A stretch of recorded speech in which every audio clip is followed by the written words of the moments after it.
டாஸ்மாகில் சதுரங்க வேட்டை, கொடிகட்டி பறக்கும் சாராய சாம்ராஜ்யம். தமிழகத்தில் அரசுக்கு சொந்தமான டாஸ்மாக் நிறுவனத்தில் கடந்த 3 ஆண்டுகளாக அமலாக்கத்துறையின் சோதனை நடைபெற்று வருது.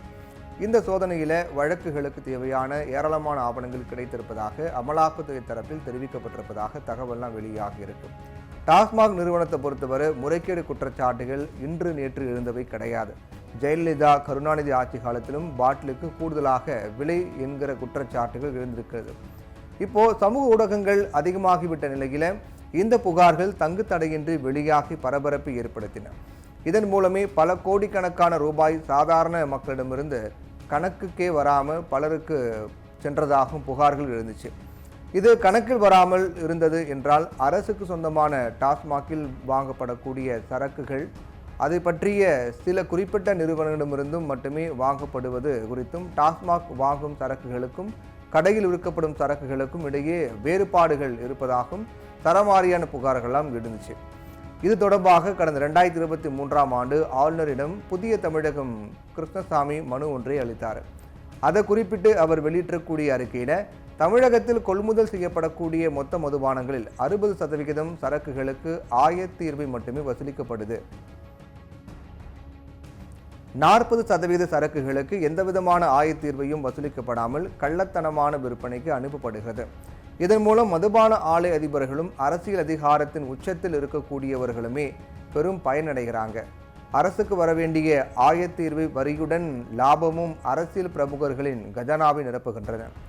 மதுபான கொள்முதலில் மட்டுமே ஆண்டொன்றுக்கு ரூபாய் 50,000 கோடி அளவிற்கு மேல் ஊழல் நடைபெறுகிறது.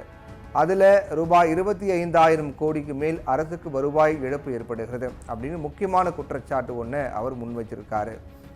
உண்மையில் பார்க்க போனால் ஆண்டுக்கு 1 லட்சம் கோடி ரூபாய்க்கு முறைகேடு நடைபெறுவதாகவும் அவர் சொல்லியிருக்கார்.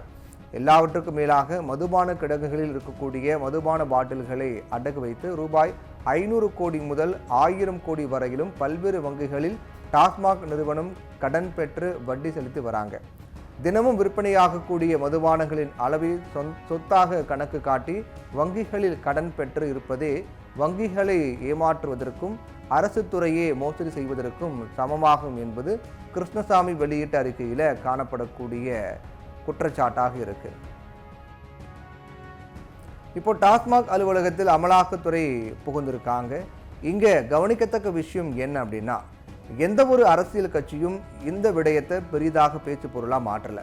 காரணம் வழக்கமான அரசியலாக தான் இதை பார்க்க வேண்டியிருக்கிறது. மும்மொழி கொள்கை எதிர்ப்பு, தொகுதி மறுவரையறை பிரச்சனை ஆகிய பிரச்சனைகளை திசை திருப்பவே இந்த சோதனை நடைபெறுவதாக திமுக தரப்பில் போகிற போக்கில் சொல்லிட்டு போயிட்டாங்க.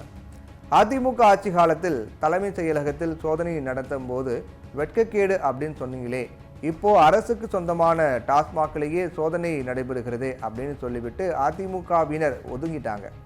திமுக கூட்டணி கட்சிகளும் பாஜகவை வேறு விதத்தில் எதிர்ப்பதில் கவனத்தை திருப்பி கொண்டாங்க. அதே நேரத்தில் ஊழல் போதையில் மூழ்கியுள்ள டாஸ்மாகில் அமலாக்கத்துறை சோதனை நடத்துவதால் ஏதோ பாஜக நாட்டில் ஊழலை ஒழிக்க அவதாரம் எடுத்திருப்பதாக அப்படின்னு யாரும் மக்கள் நினைக்க போறதும் கிடையாது. அதே நேரத்தில் இதன் டாஸ்மாகில் ஊழலே நடைபெறல, திசை திருப்புவதற்காக திமுகவை மிரட்டுவதற்காகவும் சோதனை செய்கிறாங்க அப்படின்னு மக்கள் நினைக்க போகிறது கிடையாது. ஊழல் விவகாரத்தில் மக்கள் எந்த கட்சியுமே நம்ப முடியாத அளவுக்கு விரக்தி அடைந்து விட்டாங்க அப்படிங்கிறது தான் உண்மை. அதனால சோதனை நடத்தப்படுவதை மக்கள் என்றைக்கும் எதிர்க்க போவது கிடையாது அப்படிங்கிறதும் உண்மை. அதே நேரத்தில் இந்த சோதனையின் பின்னணியில் 2 நோக்கங்கள் மத்திய அரசுக்கு இருப்பது கவனிக்க வேண்டும். ஒன்று, அமைச்சர் செந்தில் பாலாஜி மீதான வழக்கு வருகிற 17ஆம் தேதி அவர் ஜாமீன் ரத்து செய்யப்படுமா அப்படின்னு குறித்து தீர்ப்பு அளிக்கப்பட இருக்கிறது. ஜாமீன் வழங்கப்பட்ட உடனேயே செந்தில் பாலாஜி அமைச்சராகிட்டாரும். அவருக்கு எதிராக சாட்சிகள் வாக்குமூலம் அளித்து தயங்குறாங்க. நீங்க இதில் ஒரு முடிவை எடுக்காவிட்டால் நாங்கள் முடிவெடுப்போம் அப்படின்னு உச்சநீதிமன்றம் தெரிவிச்சிருக்காங்க. இந்நிலையில தான் செந்தில் பாலாஜிக்கு எதிராக ஆவணங்களை திரட்டவே அவர் நிர்வகிக்கும் டாஸ்மாக் குறிவைக்கப்பட்டிருப்பதாக சொல்லப்படுது. அதே நேரத்தில் திமுகவின் முக்கிய நிர்வாகிகளையும் தேர்தலுக்கு நிதி தரும் ஆதாரங்களையும் முடக்கும் திட்டமும் இதில் பின்னால் இருக்கலாம் அப்படின்னு சொல்லப்படுது. தமிழகத்தில் அனைத்து அரசியல் கட்சிகளுக்கும் தேர்தல் நிதி தருவதில் சாராய ஆலைகள் தான் முக்கிய பங்கு வகிக்கின்றது. அதனால இதே விவகாரத்தில் அதிமுகவுக்கும் செக் வைக்கலாம் அப்படின்னு ஒரு திட்டம் எடுக்கலாம். இப்படி டாஸ்மாகை வைத்து சதுரங்க வேட்டை நடத்தி கொண்டிருப்பதை பார்க்கும்போது தமிழகத்தில் சாராய சாம்ராஜ்யம் கொடிகட்டி பறக்கிறது அப்படிங்கிறது தான் மீண்டும் நிரூபணமாக இருக்கிறது.